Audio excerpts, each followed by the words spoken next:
So there are new rules next year for the PIAA in terms of free throw shooting, and it's obviously going to change the way that maybe some coaches are coaching their teams. And discuss that with us this morning. Matt Rodkey, the head coach of the United Lions, had such a great couple of years these last few years and won himself some championships, won the United Lions some championships, and now we've got these new rules, and he's going to discuss it with us. Our conversation brought to you by Marcus & Mack, voted best personal injury law firm in the Best of Indiana County contest. Marcus & Mack, a law firm representing injured people. So, Coach, this is different. No more 1-and-1 free throws. That's a tradition that goes back to before you or I were born. Yeah, that's for sure. It's something that's been going on for a long time. So it'll be a little bit of a change, but I'm sure everybody will adapt. Yeah, well, the adaptation is going to be interesting. So the way that it used to be was when a team in a half of basketball, either first and second quarter or third and fourth quarter, when they reached 7 team fouls, then you shot the 1-and-1 until you got to 10 team fouls, in which case it became what we call the double bonus, where you got to shoot 2 free throws. Now it's just 2 free throws, and the rules changes also reset the team fouls. It's 5 team fouls in any given quarter, and that puts you on the free throw line. That's a big difference, isn't it? It's a pretty big difference, and it's funny. I actually have kind of been used to this a little bit because I do the book for IUP men's and women's basketball, and this rule change is exactly how the NCAA women's basketball games go. Mm-hmm. And so at the table, we have to have that mindset, and then when the men's game starts, then we have to switch back to what we thought was, like the normal mindset. So, yeah, definitely different. 5 free throws, and then you get to shoot 2. I guess from my perspective, this might possibly, depending on how you think of it, be a rule that actually is more defensive oriented. And most rule changes make it so that like there can be more scoring. It seems like in any sport, but the way that I look at it is you could possibly foul 8 times in a half and the other team wouldn't even get to shoot yet. You could possibly foul 16 times in a game. So it could lead to actually being a little bit more aggressive on the defensive side. But as you said, it resets each quarter. So another way to look at it is in the fourth quarter, whenever you might need to foul to try to get possession back, no longer is it only 1 shot, but also you might have to foul, 3 or 4 times just to get them to shoot. And so, that could be something that changes the game a little bit at the end is kind of the way that I see it. Yeah, and that's what I was thinking as well, is that you get to the end of a basketball game, teams can basically just hold onto the basketball and never have to put up a shot. They can do that right off the bat. Right. Yeah, that's something that could happen, and who knows? Maybe these different rule changes. They've been trying to get a shot clock for years. Maybe they'll change the Elon ending or something like that. I don't know, but at this point, it's something that all high school coaches across the state will have to adjust to. And like I said, we're going to look at it from a positive light for our program. We're going to hope to just be able to play a little bit more aggressively and just hopefully get 16 fouls and the other team doesn't get to shoot. That'd be awesome. Well, the National Federation of High Schools made the rule change, and then the PIAA went right along with that. But great. NFHS also, they recommended the shot clock, and PIAA said no. Right. And I bet you, and this is just my thoughts, but as hard as it is to get workers at high school basketball games, the shot clock is something that sounds simple, but there are a lot of odd rules to it, and you'd have to buy all of the equipment for it, and I don't know. I assume that that's probably the main reasoning why they keep pushing that away. Mm-hmm. Yeah, but you're right, man. You really have to pay attention. Officials have to change the way that they're looking at the game as well. Keep an eye on the shot clock, and that brings a whole extra element into it. It does. You could call my good friend Greg Page and ask him about that because he runs the shot clock for IUP basketball games. Yeah. Well, yeah, he'd be a good source to tell us about that. But you have seen this running the book at IUP. You've seen the way that women's basketball has worked with this since it became several years ago, the rule of the day with the free throw shooting. Have you noticed a substantial difference in the way that the games are coached? I actually have not noticed that much of a difference.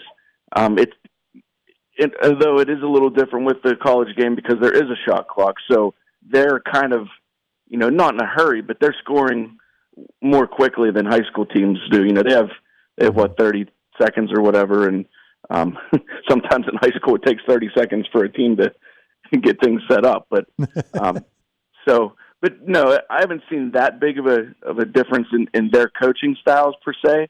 But like I said, I think the hindrance is at the end of a game, whenever you're trying to maybe get possession back. But yeah, that's the biggest thing that I've seen. Yeah, when you're fouling a kid in a high school basketball game, you have to figure that if you give them two shots at it, maybe they'll miss the front end of a 1-and-1, and they won't get any points out of that possession. But you give them two shots, the odds are pretty good that they're going to make at least one of those. So each of those offensive possessions means a little bit better chance of getting some points at least. Right, and most kids are probably at least a 50% free throw shooter. So yes, you would think they would probably knock down at least one of those two. And again, if you're down by one and you're fouling, then you could be down by two or three and not get lucky and have them miss the first one, and then you get the ball back for one possession left to win. So. Speaking as somebody who once missed 8 free throws in a row in a game against Portage, I really don't know what you're talking about when you say most kids are 50% free throw shooters.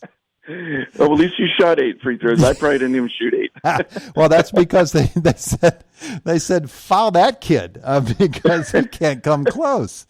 No, that was back in the 1970s. What did they know back then? They knew who to pick on is what they knew.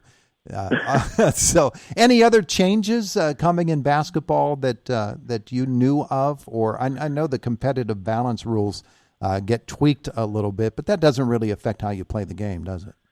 No, it doesn't really. Every 2 years they check out enrollment, and then they go through all that process, with success factors and things like that. But that would be after this coming season anyway. So, at this point, unless there's some rule change that the interpreters will let us know about, there isn't anything besides this free throw shooting that I'm aware of that is substantial. Yeah, well, that is substantial enough to get used to. So it'll be an interesting season coming up, and it is boys and girls basketball both. So, Coach, thanks so much for joining us. How's the summer going with the ball teams and everything? I know you had the youth clinics there last month, didn't you? We did. We had our youth camp. We run a 3-day camp each year for students entering grades 3, 4, and 5 in the morning, and then students entering grades 6, 7, and 8. For any student in the area, we were pretty fortunate. We had about 75, 80 kids come out, and we had students from all the schools in the area. Of course, Pence Manor was still in school at that time, so we missed out on those guys. But those camps went well. We're running some open gyms with our high school guys and just, working hard, trying to get better and getting ready for this coming season. There you go. You've got some big changes coming to your ball club. You lost some pretty good ball players, didn't you? We certainly did. You can't replace, guys like Brad Felix, Joe Marino, Tyler Robertson, and Dylan DeShong, right away. But, those are guys that have been huge for us over the 3 years that I've been there. And, but you know what? We have some kids that are working hard, and they're young, and they're excited, and they want it's going to be their time, and they're just hoping to continue playing the way that we play, and we're just going to give it our best and go after it. So yeah, and you got a couple of more teams coming into the Heritage Conference too. We do. Township has a great tradition. We've actually played them. We scheduled them the last 2 years in the regular season, and we split with them. They have a really good program down there. They're coached up really well. And we played Conemaugh Valley last year too. We played them the day after our Berlin game, which was a really high pace and great game that we were close in for a little bit. And, at the end, Berlin pulled away, but Conemaugh Valley gave us everything that we could handle. in that game that next day, and they're fairly young. I think they were beating Portage at halftime in the district playoffs this year, so they're coming too. So yeah, our conference is legit, and there's not going to be any easy nights. No, absolutely not. Well, you had a big night at the KCAC and at Mount Aloysius this past season. Coach, I know that it'll be a couple of months before we start bouncing the basketballs seriously, but I know that it's a fun time in the off season too. Hey, thanks for spending some time with us this morning. No problem. Always a pleasure. Have a great day. All right, you too. Thanks, Todd. There's Matt Rodkey. He is the head coach of the United Lions. New rules changes coming to the PIAA. No more one-on-one free throw shooting. It's all 2 shots, and the shot clock or the foul clock, team fouls, resets at the end of every quarter. 5 fouls in a quarter puts you on the free throw line.